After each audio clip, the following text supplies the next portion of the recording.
এখন আমি রান্না করছি ভাত। এই যে ভাত হচ্ছে, এইবারে আমি তরকারি করব। তরকারি বলতে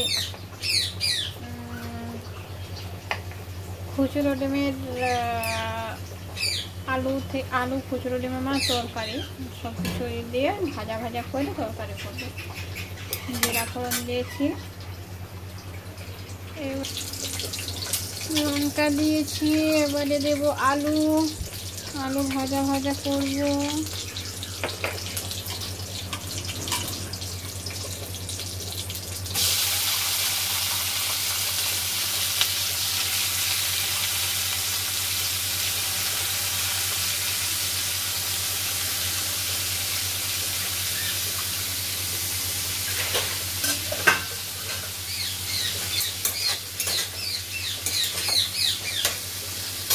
এখন দেবো আমি নুন, কিন্তু নুন কোথায় আছে? নুন এখানে আছে।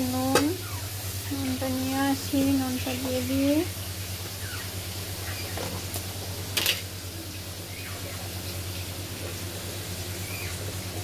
নুনটা দিয়ে দিয়েছি। এবারে নুনটা রেখে দিই।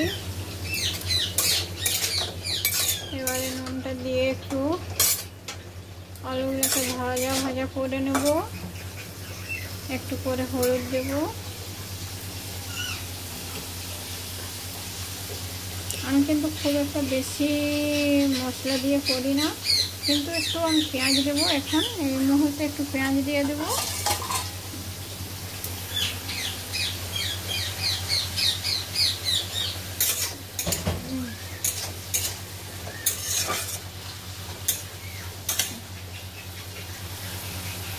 পেঁয়াজ দিয়ে দেবো। এবার একটা ছোটো টমাটো দিয়ে দেবো। একটার পর একটা সব জিনিস আলু দেওয়ার পরেই আমি দেবো।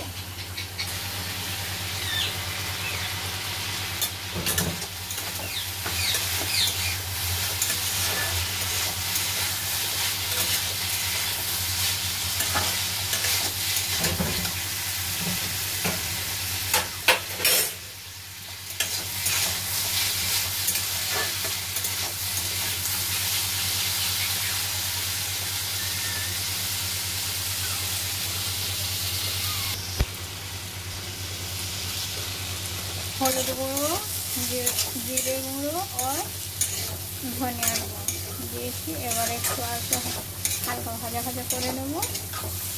খুব সহজ রান্না, আমি খুব একটা মানে তাড়াতাড়ির মধ্যে যা রান্না করি আর কি।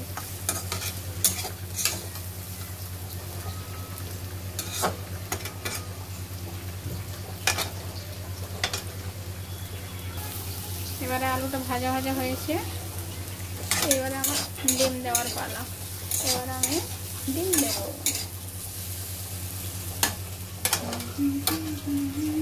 এবারে আমি ওইখানে কি করেছি, তেল দিয়েছি। তেল দিয়ে এবারে এখানে হালকা নুন দিয়ে ডিমটা করে নিয়েছি। এখন এটাকে ভেজে নেব এক সাইডে করে।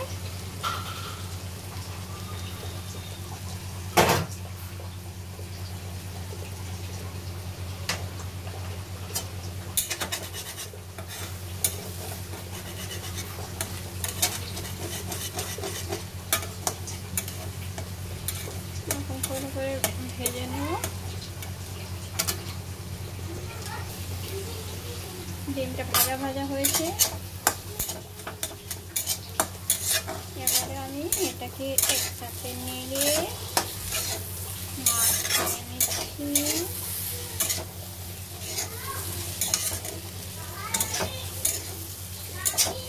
দুটাকে একসাথে নেড়ে একসাথে মাখিয়ে নিচ্ছি, করে একটু ভাজা ভাজা করে নিচ্ছি। করে নিয়ে এবারে আমি দেব পোস্ত। পোস্তটা বাটা ছিল তাই একটু দিয়ে দিলাম, নাহলে না দিলেও হবে। আমি দিয়েই দিই একটু পোস্ত দিয়ে রেখে দিয়ে একসাথে মাখিয়ে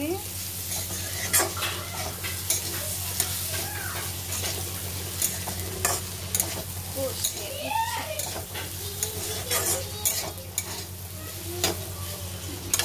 নিলাম।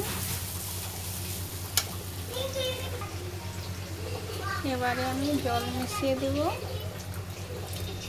এই যে আমি জল মিশিয়ে দিলাম,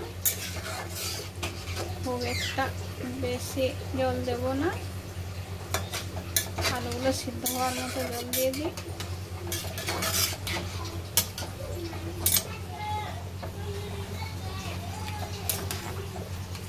এবারে নুনটা একটু দেখে নেব ঠিক হয়েছে কিনা। তরকারিটা হতে থাক, আমি এখন ভাতটা নামিয়ে নিই, ফেনাটা গড়িয়ে নিই।